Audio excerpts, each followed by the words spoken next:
Hey guys, I'm sorry I haven't made a new King May video in a long time, but I've been under a lot of recent stress lately, to say the least. I felt that under my emotions, I could not give you an accurate portrayal of how I really feel about these topics.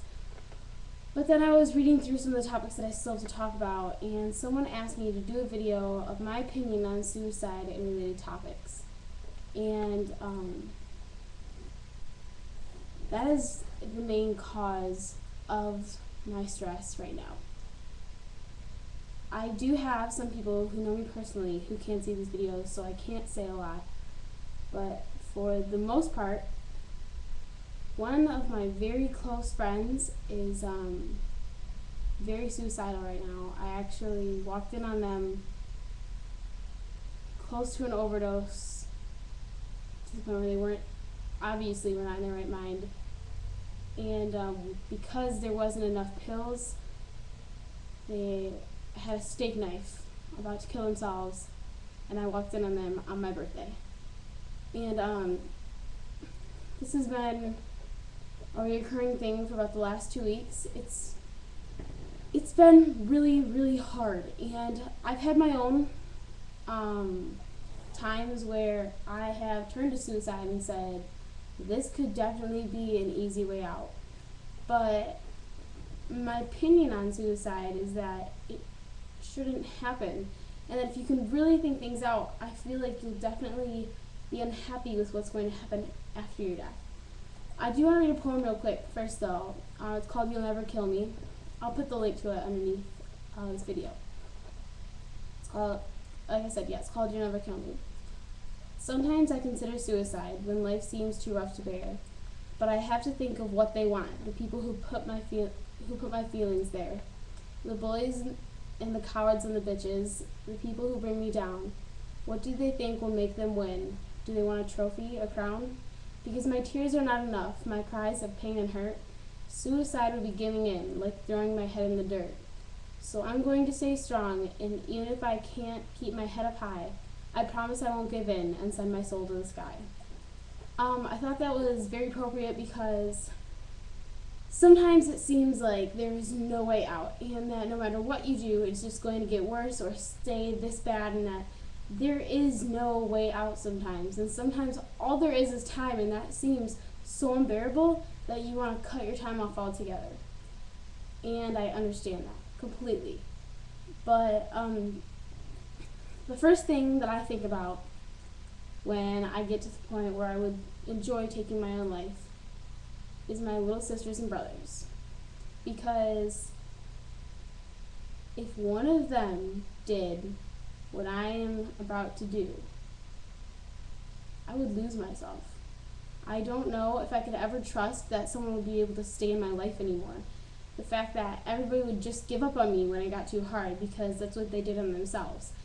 And I don't think that I could leave my little brothers and sisters to grow up alone. I don't think I could leave them like that. The next thing I think of is my mom. It could easily be both of your parents. I'm just very close with my mom and not so much my dad. But my mom has put in everything she has for me. She's given up so much, and she gets so little in return for the huge amounts that she gives me, both in love and just in a great life. I don't think that I could tell her that it's not enough for me, what she does. Because that's what you're doing when you commit suicide. I know this is a bad way to think about it, but you are telling your friends and your family that their love wasn't enough. Sorry guys, I know you loved me a lot, but it wasn't enough. I didn't think it was really worth staying around anymore. I'm sorry. It's not your fault, but it's just not there. And I know that suicide is a lot more serious than that, but I can only upload 15 minutes, so I'm going to keep this pretty light.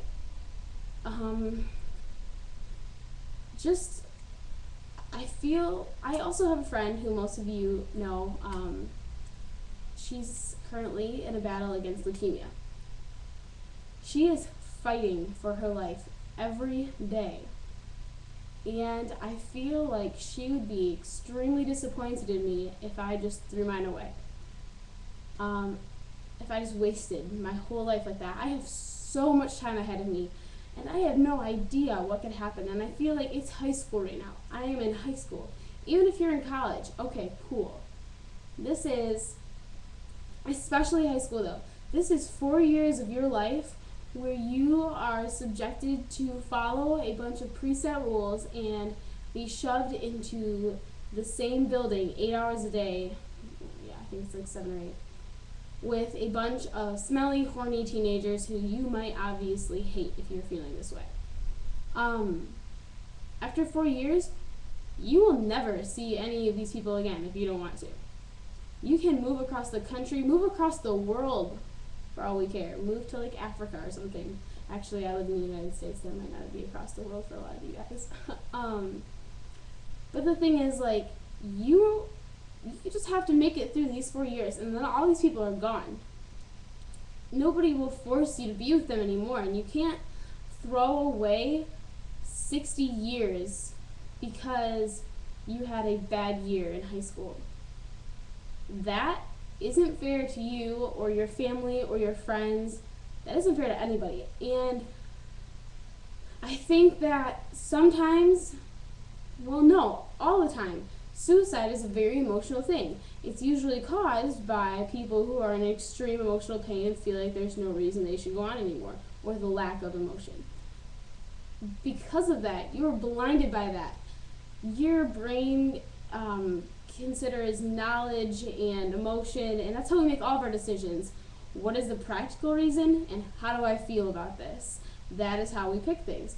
Cause and effect, the consequences. But then again, oh, but I love him. Oh, but sex is great. Oh, shit, there's a baby. Like, we don't always pick the best choice because of our emotions. And our emotions are going so crazy because we've already came to this point where we've decided that ending everything is the only and the best way now. You're blinded by your emotions because there are better ways. You can make yourself happier. I feel so sad that you can be blinded by that. And I know I have too. I'm not judging anybody by any means because I've been there. I've definitely been there. But you have to consider your future. And you have to realize that it's going to be better.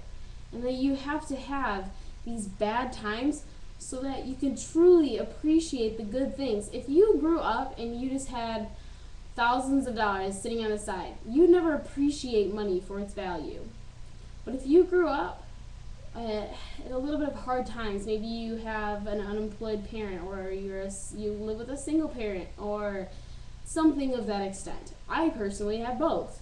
If someone set $1,000 next to me, I would probably start to cry, just because that money has so much sufficiency in my life, and it could help improve my life and my family's so much. And it doesn't even, like, when you grow up and all you have is good things around you and good things around you, and you can't appreciate those good times anymore because that's normal. We don't appreciate how nice our clothes are because we don't have to grow up in a dump and have to look for rags to wear. Like, we don't appreciate the food that our parents buy and put on the table because we haven't had to dive through dumpsters to get it.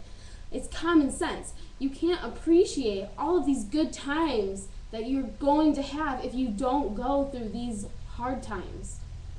You have to go through the hard times so that you can even appreciate the good ones. And I know that I would like to appreciate it. I'd like to be able to look at this and say, I'm having an amazing time right now. It is great, and I want to feel like this forever. Like on your wedding, or when you have kids, or when they say their first words and take their first steps, or when you and your best friend go to the beach and you meet some hot guy and he asks for your number. Those are great times. But you can't appreciate those if those happen every day. You're going to have bad days. You're going to have bad weeks. You're going to have bad months. And you're going to have bad years. That's how it works. Because the bad times lead to the good times. At the end of every storm, there is a rainbow somewhere. I don't know, same thing. The key to suicide is talking. Lots of times we feel like nobody can understand us and this and this and this. There are 3 or 4 major options that come to my mind. 1, get a close friend. They may not understand you, but they're willing to listen and they're willing to tell you how much they love you and say, look, this is what's up. You are not thinking right now. And they're going to look out for you. That is personally where I am with somebody else right now. And although it stresses me out, I am so happy they come to me and tell me, because I don't know what I would do if I woke up one morning and someone came in and was like, your friend is dead. I don't know what I would do with myself. I don't think I could do anything. I would skip school and I would sit at home and I would get fat because I'd be eating so much food because that's the only thing I do when I'm sad, and I'd just be crying and it wouldn't be a good thing.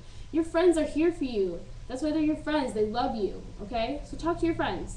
If you're close with a family member, tell them. If you're going to be open with them and tell them, they're going to get you help, and you can talk to, here's number 3, a psychiatrist.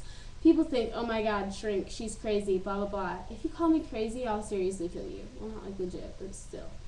Psychiatrists, if you find the right one, can be amazing. The key to that is if you get there and you don't feel like you can trust this person, or if it's awkward or something, then get a different one. You don't need to have one. You should be able to find someone that you feel comfortable with so that you could really get the help that you deserve. Or number 4, you can look for help on the internet. There's tons of chat rooms and forums and things like Tumblr that can connect you to people who are in the same situations that you are, and you can talk about your issues and talk about, this is how I'm dealing with mine. Oh, really? I'm doing this. We should try it sometime.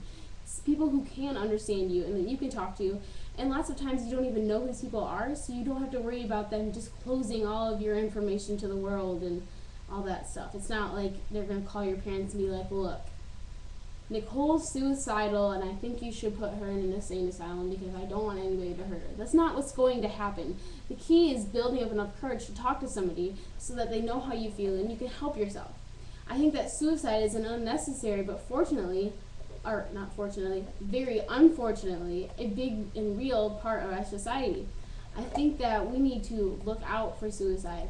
Look for people. When someone says, blah, blah, and they're looking all sad and stuff, tell them, be like, I'm here for you. And lots of times people will say that, I hope things get better, I'm here for you, and then just walk away. No, that's not what it's about. It's about getting to know someone and getting closer so that they have that emotional bond with you. There's probably a lot more that I could say, but I'm really running out of time. I'll make sure I post the link to that poem underneath it if you would like to see that again. Remember, look out for people who don't seem on top of their game today. And if you aren't, and you are considering suicide, stop. Go talk to somebody.